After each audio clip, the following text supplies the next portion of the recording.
Como que a gente lida com isso, então, né, pessoal?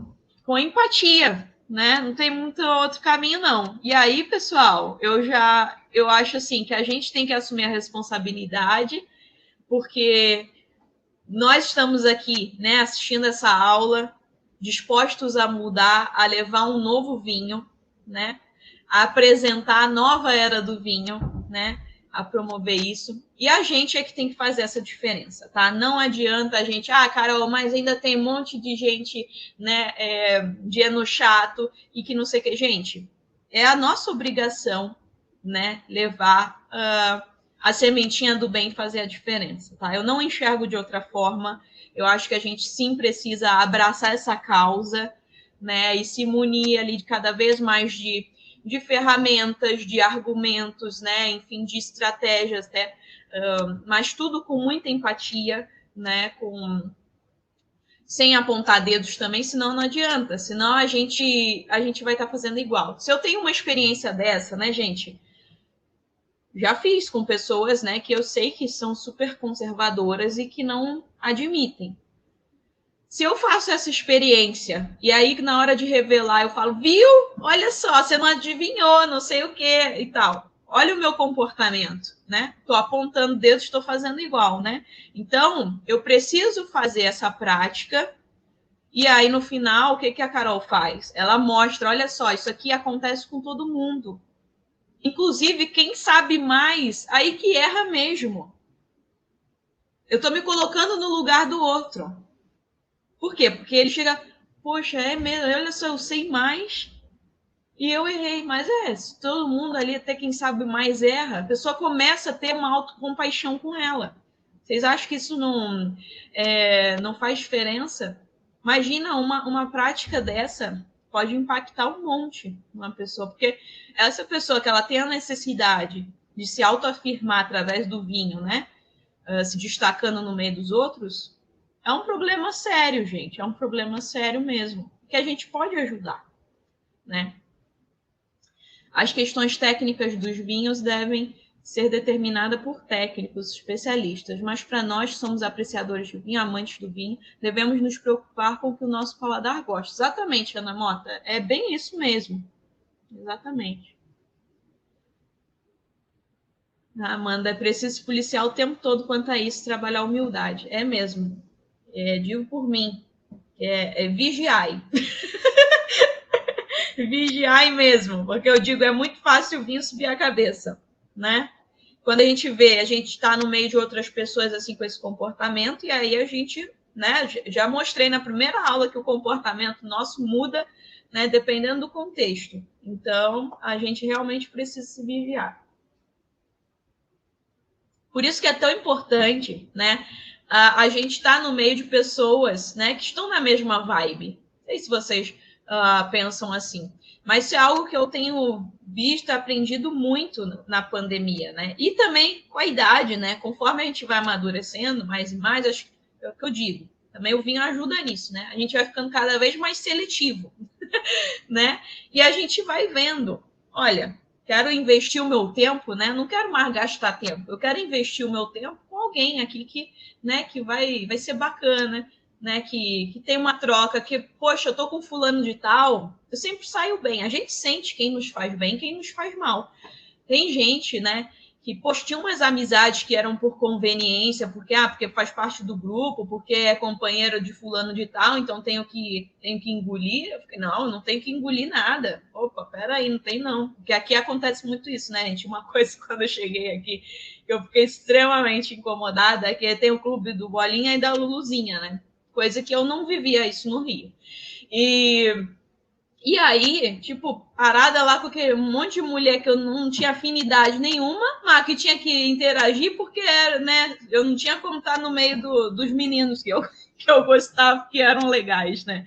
Eu ficava, não, então eu prefiro nem estar no meio. Porque se eu tô dependendo da pessoa, eu tô ali, eu saio pior, sabe? Me estimula ali, me instiga a ter comportamentos que eu não me orgulho, opa, tá me fazendo mal. Né? Então, me distanciei, aproveitei e, fazer um filtro, né? Que é dar aquela peneirada saudável, né? E hoje eu seleciono muito. Então, assim, eu sei com quem eu quero estar, pessoas que sim, que no grupo, né, eu enxergo como inspiração, né? Até assim, pessoal, é uma questão de enxergar, a gente não tem muito essa cultura no Brasil, né? De ter mentores. Mas no exterior isso é muito comum, né? A gente até vê em vários filmes, até o pessoal de artes marciais, por exemplo, né, que tem seus mentores, as pessoas que querem se destacar, né, que fazem grandes feitos, normalmente têm mentores. Então, o quê? São pessoas que são referências, né? Então, a gente está, né, perto de líderes, que normalmente são líderes, né? São pessoas que nos inspiram e assim nos ajudam também a chegar mais longe, né? Então, gentileza gera gentileza, né? Como já dizia o profeta, né?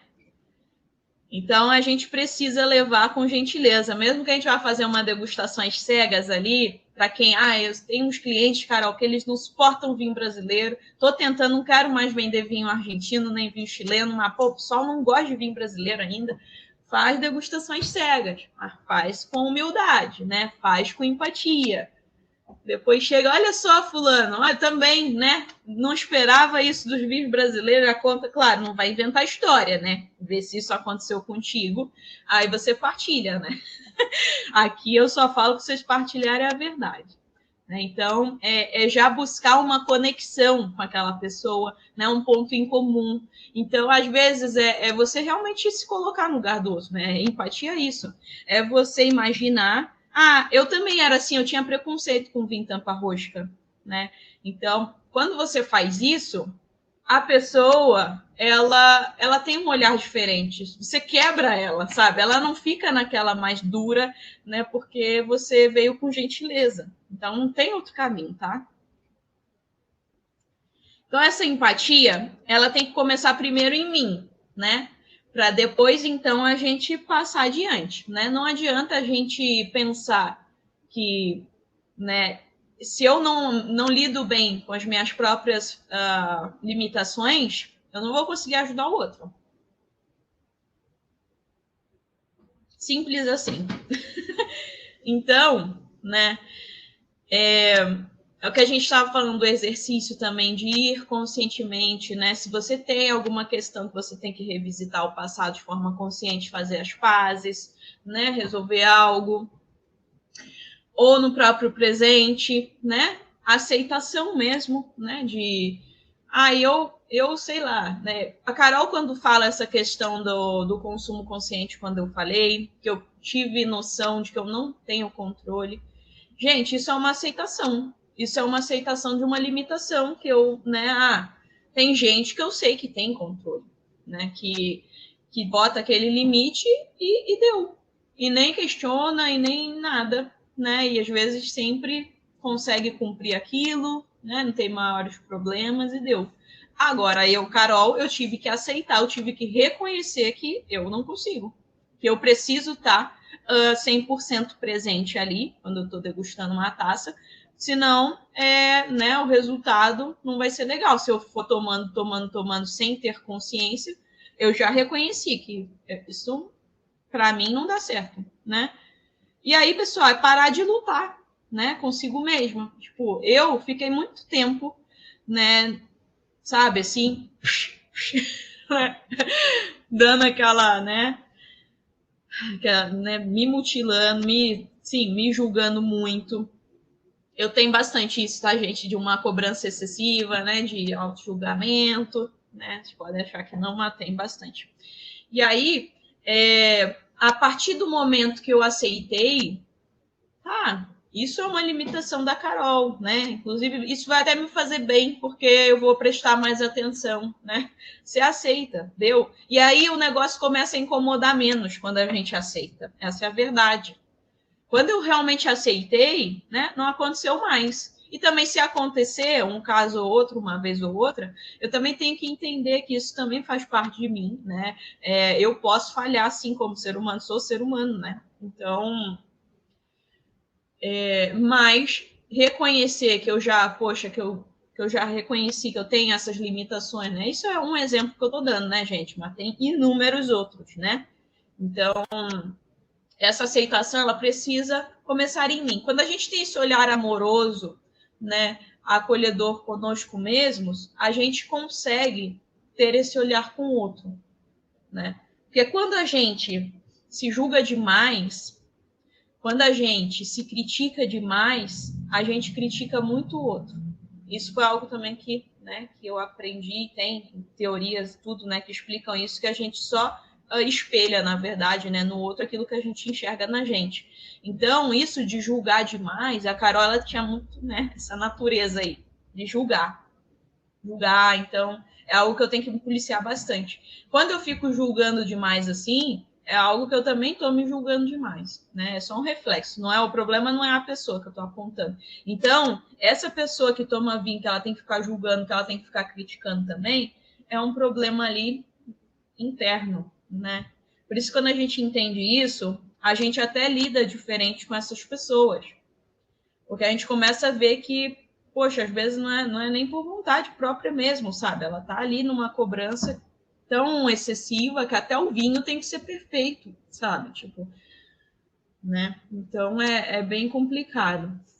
Ó, tem cliente que fala que vinho brasileiro dá dor de cabeça. Mas isso aí, sabe o que é? É aquele velho vinho brasileiro lá de 30 anos atrás, né? Que era um vinho feito sem qualidade nenhuma, né? Só com foco em produtividade, né, em quantidade. E as pessoas não mudaram. É aquele vinho lá que está na memória, né? Infelizmente. Então, nesse momento, a gente precisa apresentar os novos vinhos. E aí, o que você vai fazer, Adriana? Ou a gente faz degustação, né, sem até cortesia, por exemplo, né? Ah, tem um evento e tal que eu vou fazer, ou é um cliente bacana, você quer presentear e tal. Só que aí você vai estar mandando, ele vai ver o rótulo, aí é bem capaz dele não gostar. Isso aí tem que ser tudo às cegas, não adianta. Se é o cliente assim, tem que ser às cegas. Seja dar uma tacinha, né, quando a pessoa vai visitar a tua loja, enfim, seja fazer mesmo uma degustação, colocar um vinho brasileiro lá no meio, tem que ser assim, infelizmente, né? Não, e não falar, né, que vai ter um vinho brasileiro lá no meio. Mas bem que até pode falar, porque ainda é capaz dele errar. Mas é bem assim mesmo. Vamos ser a aspirina deles, quebrar esse paradigma. É isso aí. Tem vários, pessoal, que falam muito mal de vinho brasileiro, né? Eu sei porque eu trabalhei, não sei se vocês sabem, né? Mas o meu projeto ele começou com Brasília e vinhos, então a minha missão é promover o vinho brasileiro, né? Agora que eu sou peregrina do vinho, então que eu tô sim, né, com essa missão do Mindfulness, enfim, mas o projeto do Brasília e Vinhos, ele continua ali, de certa forma, no Degustando a Vida, né? A gente está visitando as vinícolas, levando esse outro lado, né, do vinho brasileiro, enfim, nessa missão, porque realmente é algo que precisa ser mudado. Mas agora na pandemia eu acho que já mudou bastante, né? As pessoas se obrigaram por causa, né, do valor também aí dos importados. Então, às vezes também a pessoa tem que dar o braço a torcer, né? Que não está conseguindo manter ali, né? Estão conseguindo, o bolso não tá dando para manter essa vaidade, né? Então aí tem que dar o braço a torcer.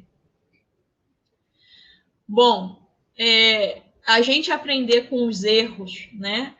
Como eu tinha falado, a gente aceitar que quando erra, né? Tem um aprendizado, né? Ter essa sensibilidade ao contexto também, né? Que sim, acontecem os erros, né? E vai depender ali do contexto, vou ter comportamentos diferentes também. Aceitar tudo isso, né, gente? A gente não é uma máquina, não adianta. Por mais que a teoria é muito bonita, chega na hora, né, a gente age de forma diferente, instintivamente, né? Muita coisa é assim. Então, por isso que é uma peregrinação que eu digo, né? A gente está ali em busca constante, né? Cair, levantar, errar o caminho, voltar, né? Enfim. E depois começar de novo, chegar no destino, o destino traça outra rota e assim. Mas quando a gente pratica, né, essa empatia, essa autocompaixão também, né, a começar em mim, né, essa autocompaixão, a gente não foge, né, em meio ao desconforto. Ou seja, se eu tô ali num grupo que eu tô sentindo que eu sei menos, né, eu não vou fugir. Eu não vou, sabe, fugir da situação, né? Ou desviar meu pensamento, que às vezes você não precisa nem fugir fisicamente, você pode fugir só na mente, né? Que ninguém tá vendo. A gente foge, aí vai mexer no celular, entrou uma ligação, né?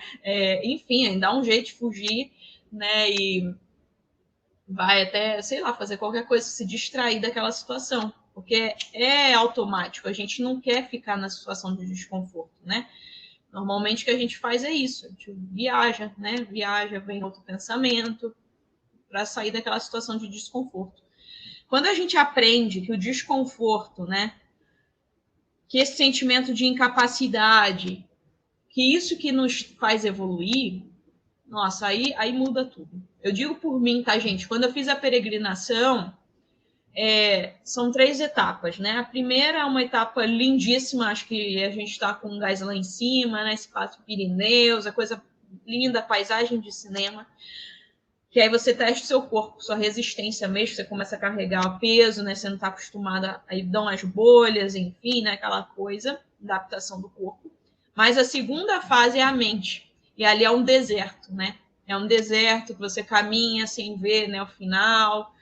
Tem um esgotamento mental muito grande, né? E eu fiz no verão, né, a caminhada.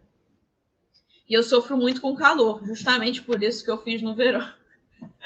Eu quis fazer para ser um negócio pesado. E aí, pessoal, né, eu fiz um trajeto do deserto que eram 17 quilômetros, né, sem nada no caminho. Nem nada, nem ninguém, né? Porque esse trecho aí, as pessoas estavam caminhando comigo, ficaram na cidade anterior, e eu falei, não, eu vou porque eu quero ir sozinha. Se eu ficasse ali com eles, depois ia sair todo mundo junto, eu queria fazer o negócio sozinha. E aí eu fui fazer, né? Peguei o trecho ali depois do almoço. Imaginem só o apino na Espanha no verão. Imaginem só, né? Gente, que situação desesperadora. Eu me coloquei num limite, num desconforto extremo, né? Não tinha como fugir, gente. Não tinha como fugir ali, realmente, mesmo que eu quisesse a minha mente fugir, não tinha como. Ou era sentar e chorar e ficar ali, o quê? Ser queimada pelo sol e não tem o quê? Eu tinha que continuar caminhando, né? Ou era eu ou eu. Ninguém ia vir passar para me resgatar, para me levar no colo, né? Então, eu tive essa situação de desconforto extremo, me deu um desespero. Eu estava sozinha mesmo, a água já acabando, né? Só o apino, a cabeça quente, né? Aquela situação horrível. E aí me deu um desespero, uma vontade de gritar. Eu não me reconheci naquele momento, né? Eu não suporto escândalo, não suporto gritaria. Nunca gritei assim, inclusive quando eu comecei a ter comportamentos aqui de ficar mais ríspida e gritando, isso aí já me tira do sério, fico muito triste com isso, eu não suporto. E eu quis dar um grito, porque foi tão desesperador. E aí eu cheguei à conclusão de que não adiantava, né? Que eu tinha que continuar andando, né? Que eu tinha que continuar agindo em meio àquele desconforto todo, né? Não tinha como fugir, não adiantava, né? E é assim na vida. E, gente, essa foi a fase, foi o marco da minha peregrinação, foi aí. Não foi não, quando eu cheguei a Compostela, não foi nada disso, foi nesse momento aí. Foi um momento de extremo desconforto, mas que eu não tinha como fugir, nem que eu quisesse, né? Não tinha como. Então, quando a gente enxerga, né, e a gente aceita, né, e fica na situação de desconforto, ali que a gente evolui, né? Isso é maturidade, né, gente? Não adianta, né? A gente querer fugir do desconforto, isso é infantilidade, né? Só que a gente faz isso o tempo todo, né? Tem várias situações, por exemplo, ninguém está vendo, é a nossa mente só, mente infantil, né?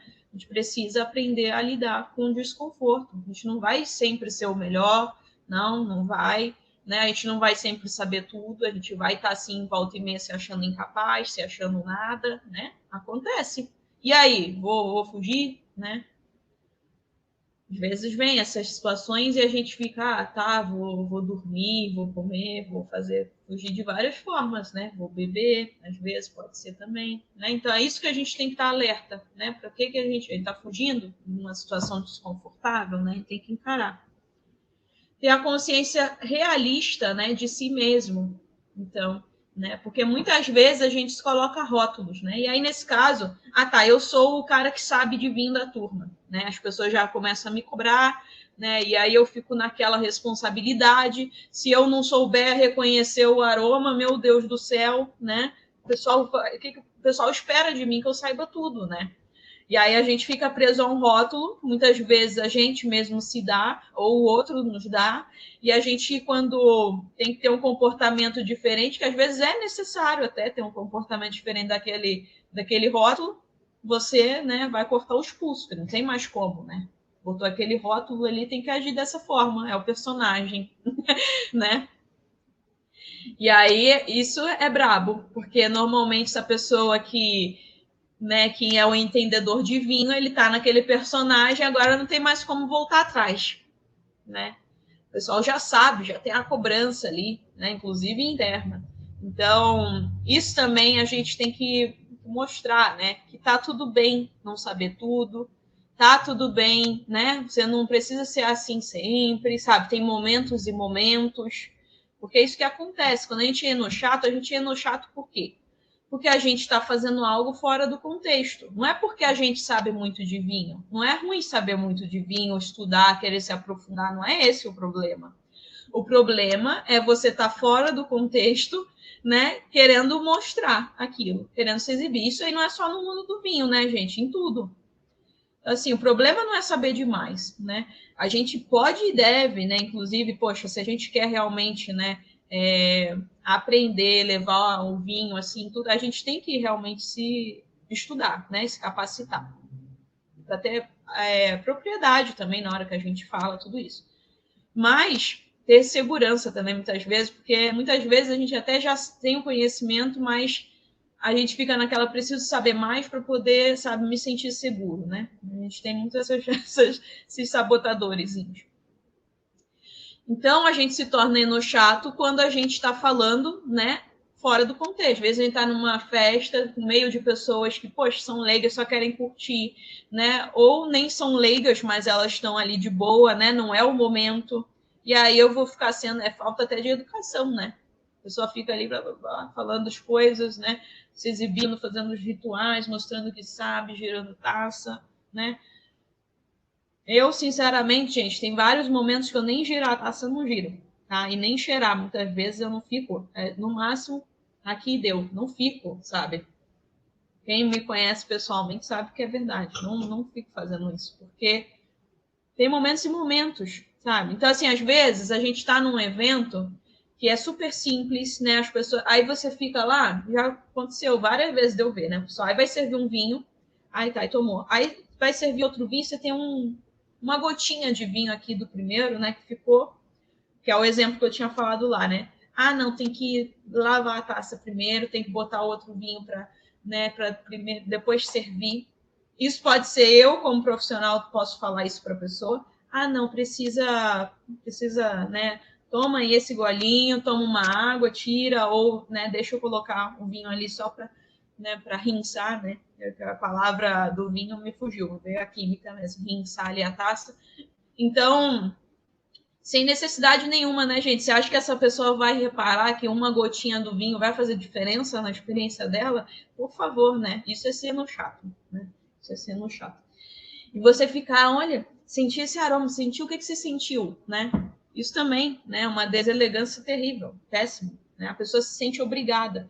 E eu via isso aí direto nas degustações no varejo. Se eu ficasse falando, dando os nomes dos aromas, a pessoa ficava se sentindo na obrigação de sentir tudo aquilo. Então, gente, é assim. Gostou do vinho, fulano? É assim, isso que a gente tem que perguntar. E aí, te lembrou de alguma coisa, alguma situação? Ou máximo gostou. Se você já tem intimidade com a pessoa, senão você nem pergunta isso.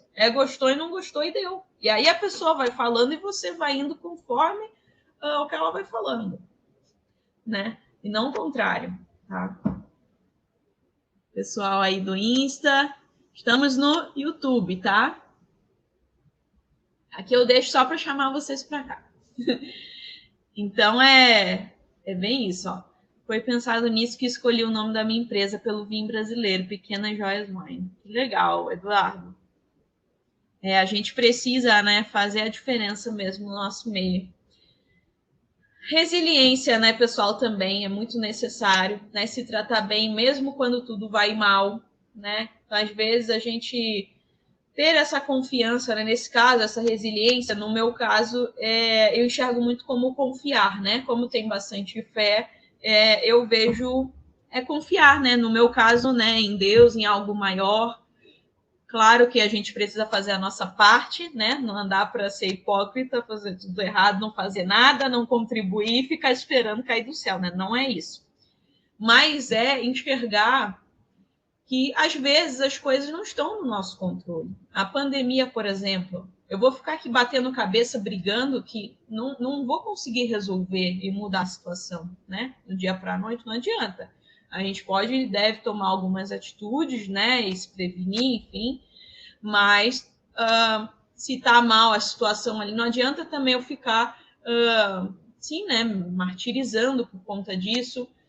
Né? A gente precisa se tratar bem, até porque se a gente ficar mal, né, aí sim que a gente vai ficar mais vulnerável, né, mais suscetível.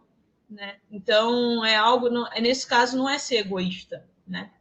É se tratar com compaixão, se tratar bem, não se achar menos, que muitas vezes também a gente vai para o outro extremo, né? Ou a gente se acha de mais ou a gente se acha de menos também. Então, a gente também não se achar menos, né? Foco no que nos faz iguais, né? Então, é de igual para igual. Né? Nesse caso, é bom ser mais um, né? Só que, o que eu vou buscar? Eu vou buscar a minha individualidade, eu vou buscar os meus valores, eu vou buscar as minhas limitações, as minhas qualidades, tudo isso. Eu vou buscar a Carol lá dentro, que provavelmente já ficou lá perdida muitas vezes, né? A gente se dá conta, né? A gente está caminhando um caminho que não é nosso. Então, fazer esse resgate. Mas enxergar que a Carol, ela não é melhor nem pior que, né, que fulano de tal, né, que o outro. Então, é a gente ter esse olhar. Né? A gente não precisa ser o melhor.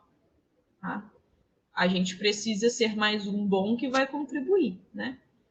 Então, a questão da tolerância, né, da cooperação, da comunidade e de reconhecer que sim, que nós somos diferentes e que nós somos complementares. Eu gosto sempre muito de pensar dessa forma. A Carol, ela não é boa em esportes. Eu posso praticar um monte, mas eu nunca vou ser, né, uma Daiane dos Santos. Não adianta, tem que ser realista, né? Esse não é meu dom, não adianta, né? E tá tudo bem, que bom, né? Tem outras pessoas aí boas nisso. E nós somos complementares, e assim o mundo fica muito mais bonito, né? Imagine todo mundo igual, todo mundo bom em tudo, né? Seria uma chatice, né? Convenhamos. Então, é a gente enxergar, né, que a gente faz parte de um todo, né? E se colocar na perspectiva do outro. Então, até, né, quando a gente se depara com essas pessoas que têm mente fechada e tudo, a gente precisa exercitar, senão a gente não vai conseguir mudar esse cenário. A gente se colocar no lugar dele, né? Apresentei aqui hoje um monte de justificativa, não justificativa, né, mas de coisas que estão acontecendo ali no interior, né? Então, a gente pensar nisso também, quando a gente se depara com essa situação. Não é julgar, não é fazer a análise da pessoa, não é isso. Mas é agir com compaixão, né? Agir com empatia. Até com os chatos, e ainda mais com ele.